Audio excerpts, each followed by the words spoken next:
Last evening, the finance minister spoke about the possibility of the economy contracting this year and growth contracting this year because of an act of God.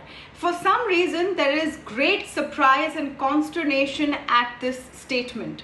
One wonders why, considering that the Reserve Bank of India has said not once but several times that they expect the economy to contract this year because of the COVID-19 pandemic. No one knows for sure by how much. We may get the first inkling of how bad it got on Monday when the Q1 GDP numbers will be out. Now, there are a number of estimates out there on how much the economy can shrink. As of an ET Now poll, it can shrink as much as 19% this quarter. That also tells you how deep the pain is because of the coronavirus pandemic and how shaky the recovery has been so far. We've seen some recovery in the month of June. It petered out in July because of localized and frequent lockdowns. There is no great respite in August. We will know if the economy unlocks further in September. Guidelines are expected by the end of this month, and that may give us a clue to what is happening later on. But how crucial are these Q1 GDP numbers? Will the data have been collected also correctly? Can it be assessed correctly, considering that there was a lockdown on for a lot of that period? To speak on some of these factors, I am joined today by Mr. Subhash Chandra Garg, former Finance Secretary, and Mr. N R Bhanumurthy, Vice-Chancellor of the BASE University, Bengaluru. Welcome to both of you, and thank you for speaking with us on the show this evening. Mr. Garg, your first take on basically the data on Monday that everyone's going to look for. You know, whenever we talk about GDP data, some people have the view that too much importance is given to it because it talks about what has already gone by. It comes in with a lag effect. Do you think this time round there are crucial clues to what lies in the future which will be there to glean from this data? So, Tamanna, GDP is an extremely important number. It tells you what the entire country has earned as income. It is the income of the labor, capital, government. Everything depends on GDP. How much do you consume? How much do you spend on new capital constructions and all? So GDP is not a simple number. It's an extremely important phenomenon.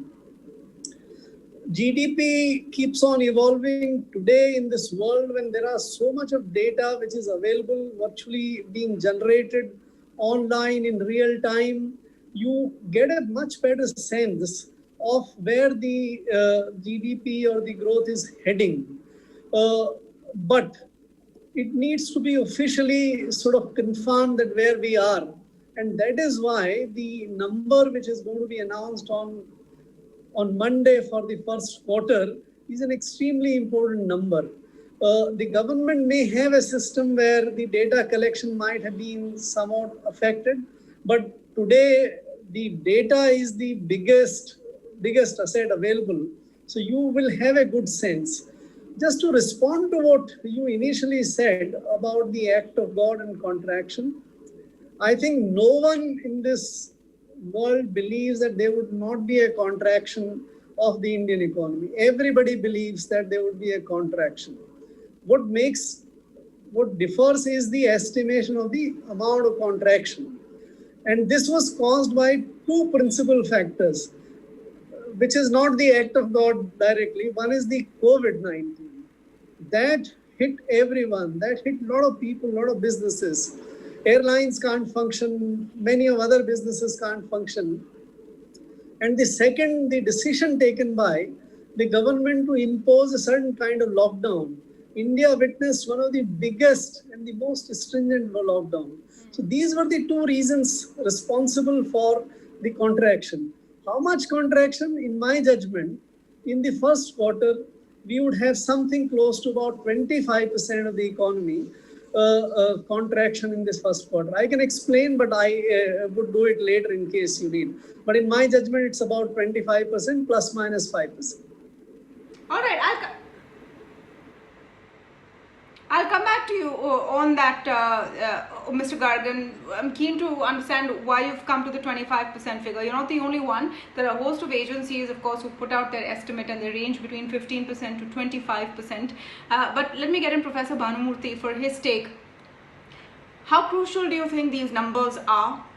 Will they also give us a sense of how steep the recovery needs to be? I mean, I'm not going into the whole, tick versus V versus slow curve or whoosh or what kind of shape the recovery will be. But it also gives us a sense of how deep that cut is. At the end of the day, that calculation will be made, because whatever you may say, and today India is close to 80,000 fresh cases, our fatality rates, our mortality rates from COVID have been lesser than everyone predicted in the end of March and in early April. It was expected to be much, much worse. Thankfully, it's not, and one of those reasons could be attributed to the extreme harsh lockdown. We will see the other side of it on Monday. Well, I broadly agree with Mr. Garg's, view on the GDP numbers. Having worked on the methodology of revising the GDP numbers for almost 10 years with the Ministry of Statistics, I would like to say that predicting the quarterly numbers even during the normal times are very, very risky, of course. Now, leave alone the COVID situation. And in fact, when we were doing this assessment, we were telling something close to what Mr. Garg has said, like minus 25%. But certainly we were not predicting that. That was an assumption, looking at some of the subsectors, the trends that is coming from some of the subsectors. So this is not the time, in my view, to forecast a quarterly GDP numbers. And I'm happy that institutions like RBI has kept away from doing this kind of projections. Now you have already seen the range of forecast from -1% to -37%. You cannot get that kind of a range by whatever the model that you're using.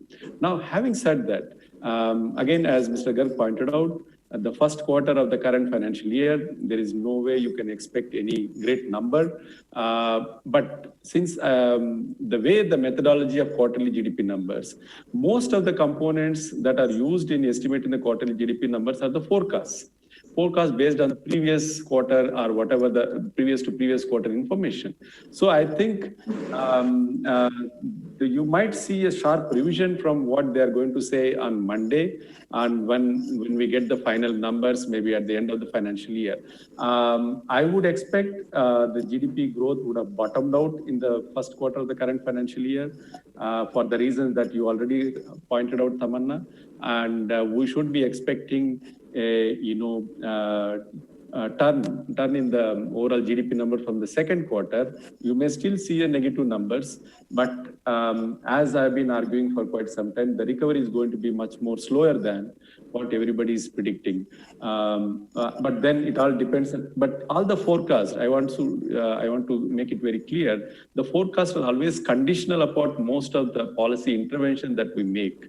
Now, the Government of India as well as RBI has brought out many, many policy measures, but it all depends on how all those measures are going to be implemented, how it is going to be realized. And I think that will determine what would be the GDP shape going to be from the second quarter of the financial year onwards.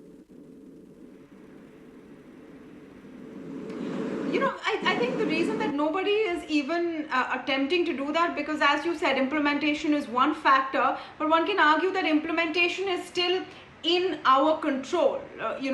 Hopefully if implementation is done well, there could be some recovery, but something like stopping the spread of the virus or understanding what can come next. I mean, there was a report a few days ago about one individual who had been reinfected. Now that is something people didn't know about. When will the vaccine come, etc. There are too many imponderables there. But let me come back to one very interesting thing that Mr. Garg said. You predict a 25% contraction in quarter one. Our internal poll says about 19%. You're at actually the upper end of that range of predictions out there. Please explain, Mr. Garg, how have you come to this figure and what is the basis of your estimate? See, the there are four major components of GDP from the consumption side: the private consumption, the government consumption, and the investment and the export-import kind of thing. The capital investment is about 30% of GDP. That is practically flat. Neither is the investment taking place in manufacturing nor in infrastructure, and at a very reduced scale in the first quarter when there was a lockdown. So that was the segment which was massively impacted.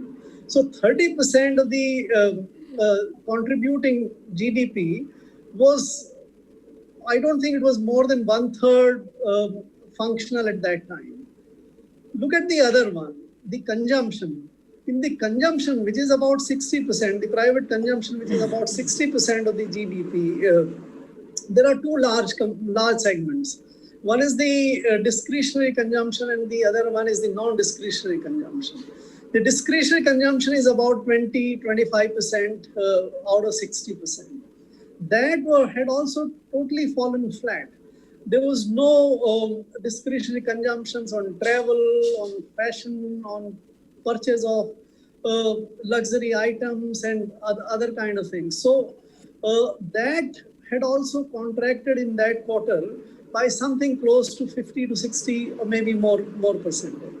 It was the compulsory or the non-discretionary consumption which was holding up reasonably well, because everybody has to eat, has to sort of consume other minimum services like electricity, etc., which were also to some extent impacted.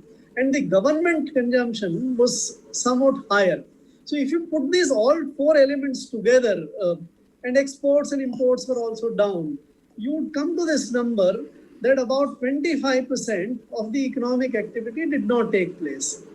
This is also borne out if you look at the corporate numbers which they have reported on the turnover side. If you look at the production of the items, look at automobiles, look at the retail and anything. So whole lot of data seems to be pointing out very clearly that there was about 25% sort of output loss, consumption loss, investment loss, and consequential income loss, which is also reflected by you look at the number of people who went out of the job in the month of April and May and all. So I think taking it all together, and my analysis suggests that 25% is a fair estimate of the contraction for the first quarter.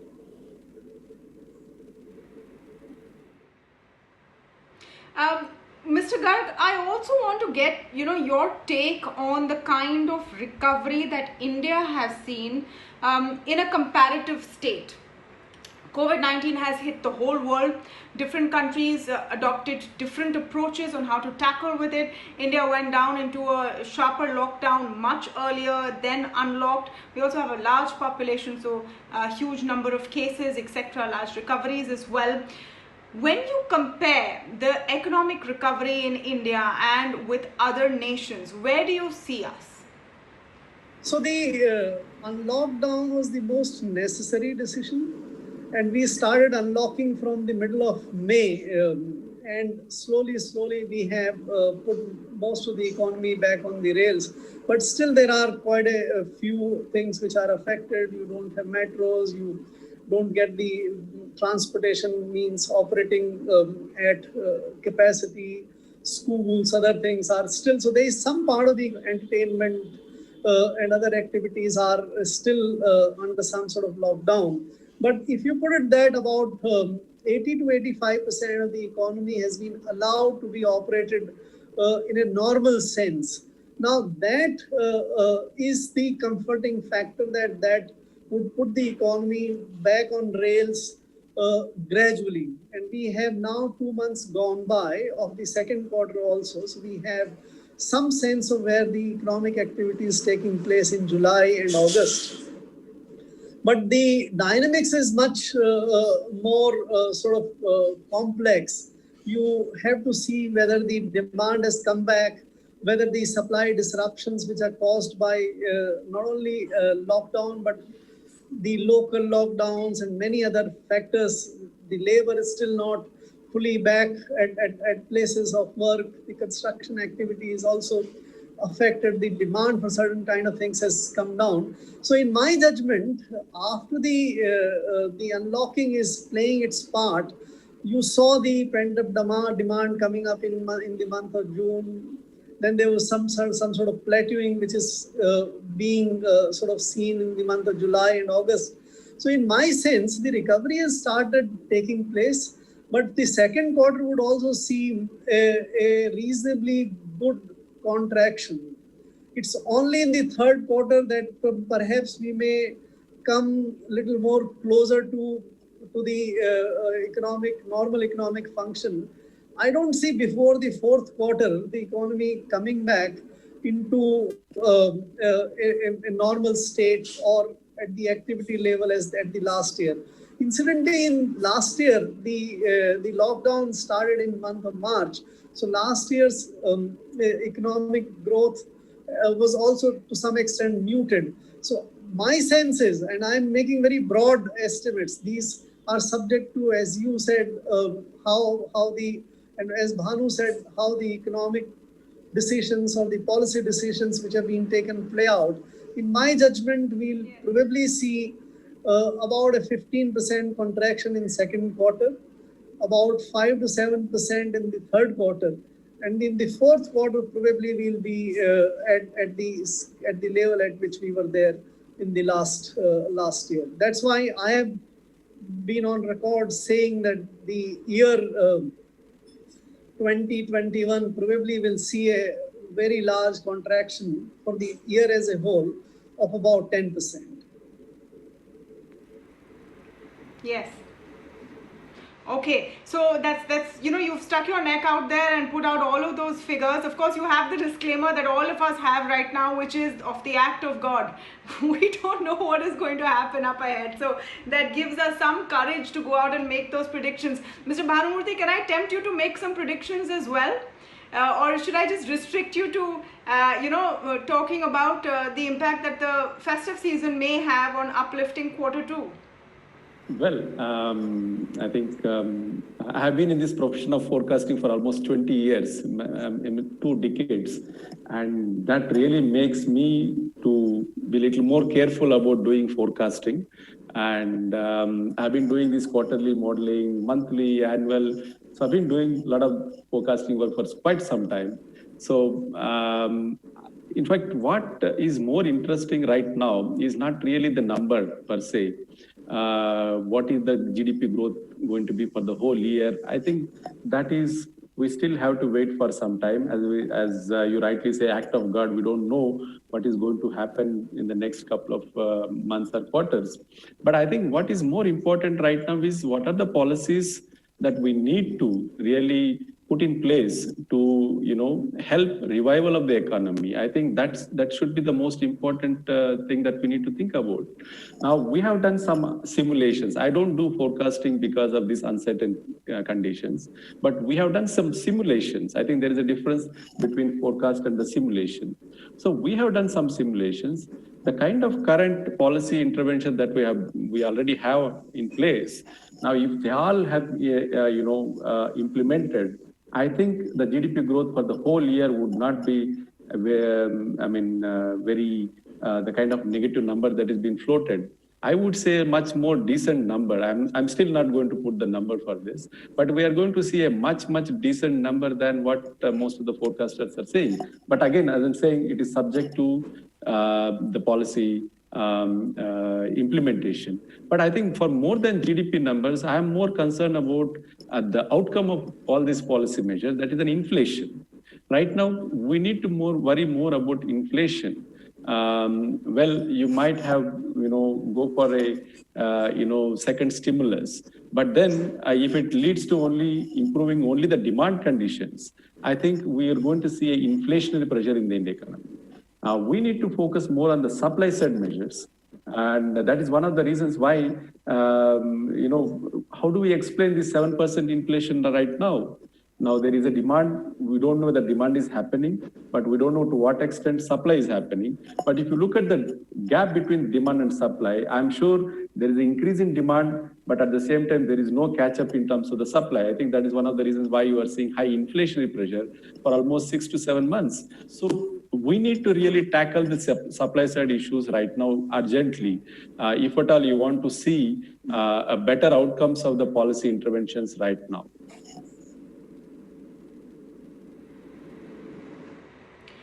Well, absolutely.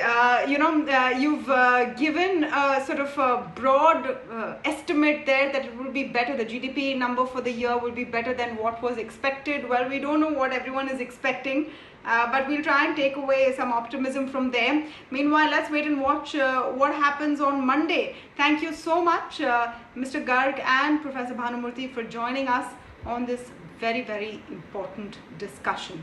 Well, talking about economic models followed around the world and talked about all around the world, we must talk today about Abenomics, coined after the Japanese Prime Minister's policy, Shinzo Abe, who today has announced that he will be stepping down. He will be the longest serving Prime Minister of Japan and is stepping down due to ill health. He will be leaving behind a legacy that will be remembered. Japan's longest-serving Prime Minister, Shinzo Abe, is preparing to hang up his boots. The reason is ill health. Abe, who's currently 65, has suffered from ulcerative colitis, which is an inflammatory bowel disease that he had since he was a teenager. But the illness had resurfaced recently and had worsened. In fact, it was because of this disease that he abruptly resigned in the year 2007 too from an earlier term as Prime Minister, only to return in a landslide victory in the year 2012. Since then, Abe has been firmly in control of Japan's economic future. Abe's tenure has been marked by efforts to revive Japan's economy through a policy package known as Abenomics, which was launched in the year 2013. Abenomics was based on a three-pronged approach: higher spending from the government, loose monetary policy from the Bank of Japan, and a package of structural reforms to raise the long-run growth rate of the economy. The goal was to rescue the country from 2 decades of near stagnation and permanent deflation. Opinion on how well Abenomics has worked is divided. Critics say that loose monetary policy was not backed with enough structural reform, while others agree that Japan has seen better growth under Abe. Recently, the US-China trade war has posed fresh economic challenges to Japan. Abe will also be stepping down at a time when his response to the coronavirus pandemic is under intense scrutiny. Critics have called his initial response to the outbreak clumsy and point out that there has been more emphasis on economy rather than health. For Indians, the bonhomie between Prime Minister Narendra Modi and Shinzo Abe stand out, with both leaders working towards closer ties. Abe will continue in his position until a successor is found, and he is sure to leave behind a legacy as a leader whose shock and awe economic policies have been admired the world over. With Neha Tyagi, Vikram Oza in Mumbai for ET9. We'll take a very short break on the show. When we come back, we are turning our focus to real estate, and you will hear from the big voice of the day. Exclusive conversation with Piroj Shah Godrej, the executive chairman of Godrej Properties. Does he see some hope for the realty sector? We'll find out after this very short break.